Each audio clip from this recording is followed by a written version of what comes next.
In this video, we're going to talk about logarithmic parent functions and how to transform them and graph them and look at their key characteristics. So a logarithmic function is the inverse of an exponential function. To use your graphing calculator, you can only graph base 10 logs on your calculator, so we'll have to transform them into exponentials. Your parent function is f of x equals log of x, where their base is just 10. So if I wanted to graph this, it would look something like that. And if I wanted to graph 10 to the x, which is the inverse, it would look like this.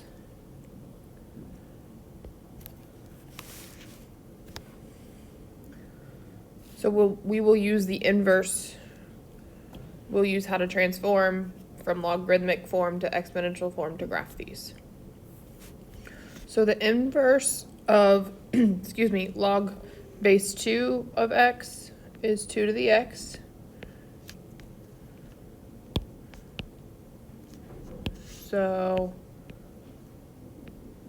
x and then 2 to the x. So negative 2, negative 1, 0, 1, and 2. 0.25, 0.5, 1, 2, and 4. And to find the inverse of that, I'm just going to switch my x's and my y's. So x and then y. So 0.25, negative 2, 0.5, negative 1, 1, 0, 2, 1, and 4, 2. So if I wanted to graph that, so since these are inverses,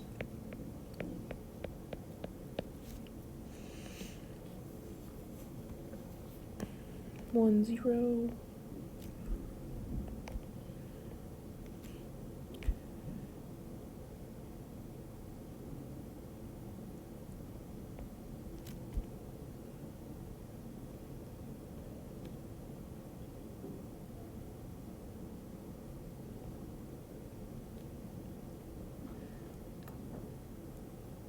and this also has asymptotes. We'll talk about the asymptotes in a second.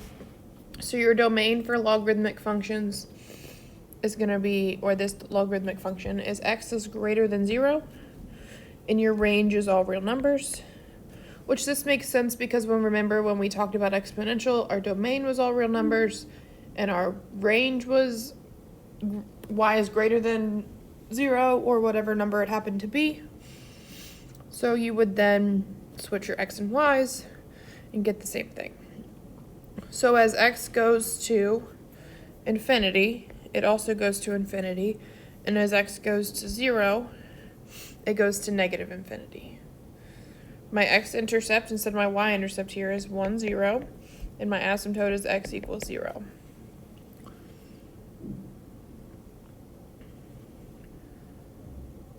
So for 2, we're going to use the inverse, which is 1/3 to the x. And this is where you can use your calculator to find some values. Negative 2, negative 1, 0, 1, and 2. Those are typically the ones I use. Then we have 9, 3, 1, 0.3 repeating, or 1/3, and 0.1 repeating, or 1/9. So negative 2. So that would be the exponential function, and if I wanted to find the new function, my log function, I would switch my x and y's. So I'd have 9, 2, 3, negative 1, 1, 0, 1/3, 1, and 0.1, or 1/9, 2. Oh, that's supposed to be negative 2. So if I go to 9,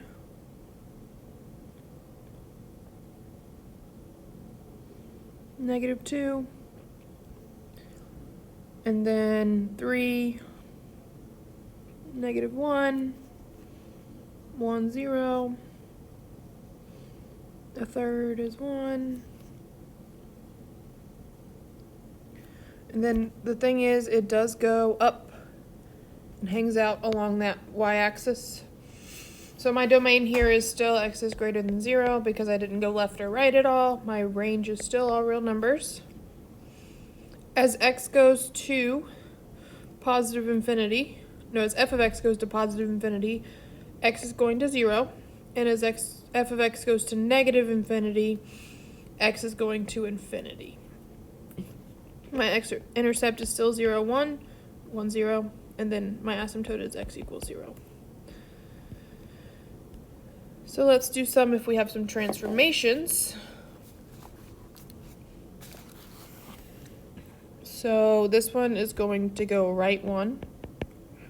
So the difference here is my domain is going to change with my left and right instead of my up and down. My horizontal transformations. So x is going to be greater than 1. My range will stay the same. My asymptote will be the same number as my domain.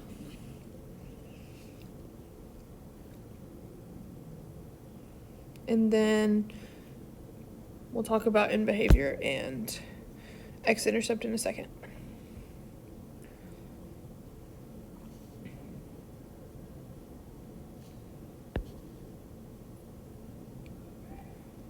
So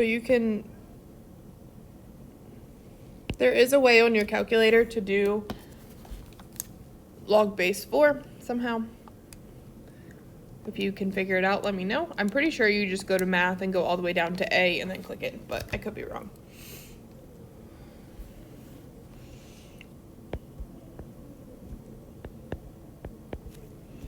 But if I give you Desmos, which I could do, because it'll make your life easier, we go to functions.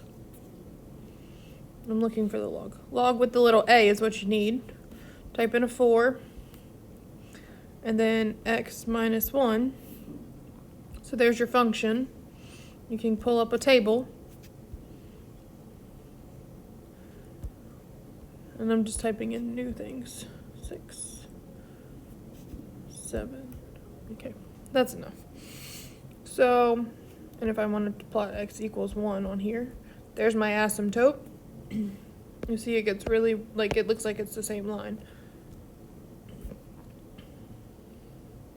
So the ones with transformations, you can use Desmos, but the ones that don't have transformations, I want you to use your brain or your calculator.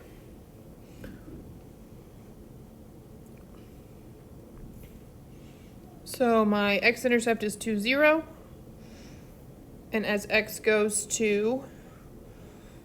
of x goes to positive infinity, so as f of x is going this way, to the right, x is going to infinity. And as f of x goes to negative infinity, x is going to 1. So this is just what I said. 2, 0. And you can do the rest of these using Desmos because they all have transformations. But let's talk about those transformations. So this is going to be down 2. This is going to be left 9 and up 4. And remember, your number here is what you're going to worry about. Your number inside with the parentheses. Like this one doesn't have parentheses. That's why it's down 2 instead of right 2. This one is right 2 and up 1. That's how you graph logarithmic functions.